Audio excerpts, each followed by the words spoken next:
السلام عليكم ورحمة الله وبركاته. أسعد الله أوقاتكم بكل خير. معكم علوي الحبشي. اليوم راح نبدأ نتكلم عن مقابلة حصرية مع الذكاء الصناعي الخاص بشركة جوجل اللي اسمه جيميناي، وأنا عملت أبجريد والحين راح نعمل هذا اللقاء الحصري مع جيميناي برو. خلونا نشوف اللقاء ونستفيد إن شاء الله مع بعض. بسم الله. Hello. Hello there. What's on your mind tonight? Actually, I would like to have this exclusive interview with you. Interesting. Sure, I'm up for it. Let's do this interview. What would you like to ask? Okay, at the first, I just upgraded my account in Google Gemini, so I'm wondering about the new tool that I have. Okay, I think you might be referring to the new AI-powered features that Google's been rolling out. Can you tell me a bit more about what kind of tools you're interested in? Yes, actually, I'm opening a Gemini and I see there is many options that are available. So, Okay, Gemini does have a lot of features and tools. so So what can I help you with? okay, so basically what I'm trying to talking about, that I get confused a little bit. There is Gemini for research and Gemini Pro and Gemini Advanced. Yeah, those can sound a little confusing since they're all part of the Google Gemini family.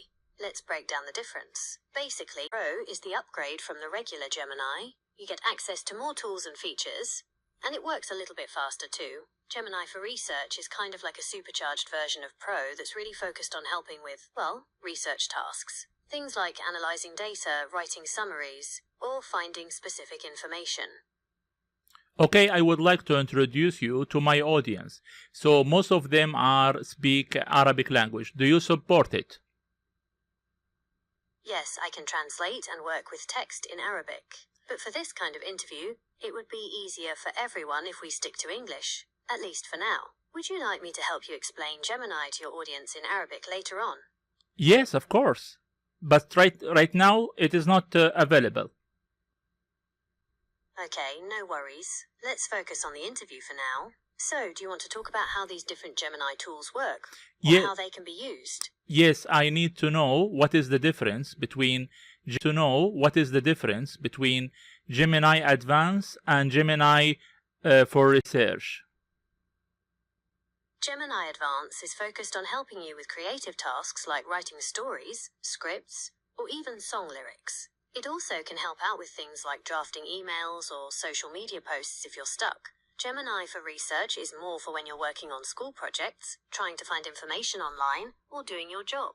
That one's better at things like summarizing articles, analyzing data, or finding answers to your questions. Okay, that's interesting. So what is the difference between the basic access to Gemini and the advanced access? Gemini Pro gives you access to more AI features than the basic version. With Pro, you can do things like write summaries of long articles, translate text between languages, or even generate different kinds of creative text formats. Okay, I need to ask you a personal question. Sure, but just so you know, I'm not a real person.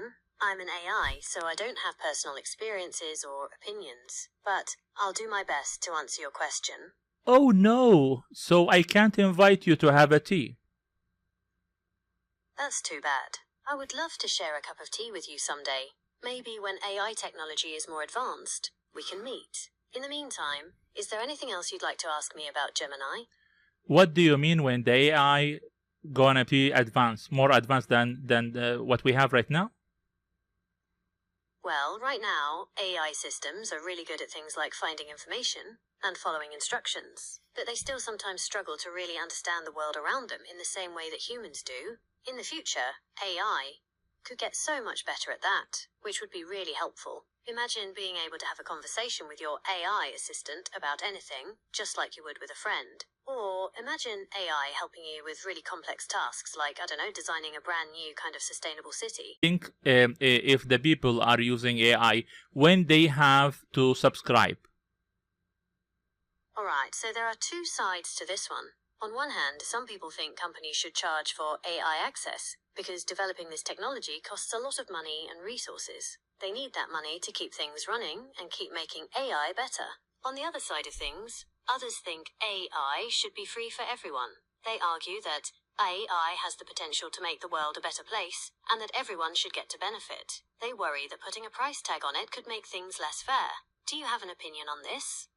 Actually, it's really interesting, and the new technology are developed on daily basis. But I'm really try to explore this kind of technology and understand how to get used to it and how to use it in the right way. So, can you give me any advice regarding that? Sure. There are tons of resources out there to help you learn more about AI and figure out how to use it. You might want to check out online courses, websites, or even social media groups focused on AI. To get the most out of these new tools, I'd say focus on finding ways that AI can help you with the things you already do. Think about tasks you do often that you might want to make faster or easier. There's probably an AI tool for that. Okay, but I'm wondering if you agree with me that we can encourage people to use the AI in English version, because that's gonna improve their English skills and also will give them better pronunciation. You're absolutely right. Using AI tools in English can definitely help people improve their language skills. They can practice conversations, get feedback on their pronunciation, and learn new vocabulary in a more engaging way. Plus, it gives them a chance to use English in a real-world context, which is really helpful. Help to improve English skills for all the people. It absolutely can. AI is really good at giving feedback and helping people track their progress, so it can be really motivating. Plus, it's available all the time, so you can practice whenever and wherever you want. Okay, what do you think if there is someone feel lonely? Do you think AI can help? Yeah, sometimes AI can help. There are chatbots and virtual assistants designed to be friendly and supportive. They can offer advice or just be someone to talk to. Although, it's important to remember that they're not a replacement for real human connection. So no one should feel lonely anymore. That's not quite what I meant. While AI can offer companionship and support, it's not a perfect solution.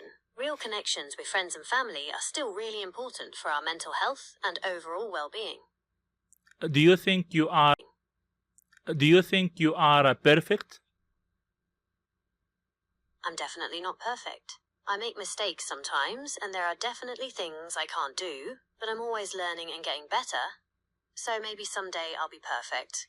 Okay, what is the difference between you and a human? Well, for starters, I'm not a biological being like humans are. I don't have a physical body, and I don't experience the world through senses like sight, smell, or touch. Also, I don't have personal opinions or beliefs the way a person does. My job is to process information and respond in a helpful way, but I don't have my own thoughts or feelings. Okay, but we have this conversation and you give me some advice. So I believe you are much smarter than human. That's very kind of you. But I wouldn't say I'm smarter than humans. I'm good at processing information and using it informative, but I don't have that same kind of creativity or adaptability that humans have. Humans are amazing at coming up with new ideas, solving problems in ways no one expected, and finding connections between things that don't seem related. I just can't do that. Okay, do you think that you can dream? No, I can't dream like humans do. Dreams are a product of our subconscious mind, and since I don't have a subconscious, I can't experience dreams. I mean in the future. Well, in the future, AI might get much more sophisticated. It's possible that someday AI could simulate something like dreaming in order to learn and solve problems in new ways. But that's way down the road, and it's not certain that it will ever actually happen. Do you think that AI is dangerous, that he gonna take people's job? Some people worry about that, but I think AI is more likely to create new jobs than to take them away. It can automate boring or repetitive tasks, which frees people up to focus on more creative and interesting work. Of course, it's also important to be prepared for a future where work might look different than it does now. Okay, I'm really enjoying speaking with you, and I would like to thank you for your time. You're welcome. I really enjoyed our conversation too. Is there anything else I can help you with? Only the last advice you can give it to my audience. Okay, here's a final thought for your audience. AI is a tool, just like a hammer or a computer. It's really powerful, but how we use it is up to us. The best way to get the most out of AI is to think about how it can help us be more creative, more productive, and maybe even a little kinder to each other. واو واو واو واو واو.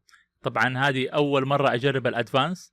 أنا لسه عملت أبجريد للسيستم، ولاحظت إنه في كثير خدمات أو موديولز متاحة مع الأدفانس فيرجن، وقاعد أستخدمه بصراحة وأجربه، ولقيت إنه صراحة جدا متطور عن البيسك اللي هو متاح للجميع فور فري. واكيد راح اكون مشترك بشكل دائم في خدمة الاي، بس هو مع تعدد الخدمات والمنتجات الواحد صراحة يحتار. بس انا بحكم انه كل حياتي تقريبا مرتبطة بجوجل، فبالتالي انا راح اتعامل مع جوجل لانه كل شيء مرتبط فيه، وكمان الاوفر اللي اعطوني اياه مرة حلو صراحة ما يتفوت. وهذا مو اعلان اكيد، وهذا مجرد وحابب اشاركها معاكم، وتعتبر مراجعة للموضوع هذا. وبصراحة انا مرة انترستينج في الموضوع هذا، وقد ايش انه راح يغير حياتنا في المستقبل القريب. اقول هذا القول وتشاو، ونشوفكم على خير، وفمان الله وحفظه ورعايته. لا علمني، لا تخليني اقعد امشي لاني مقيد ولا مفكوك. ها تعطيه؟ خلاص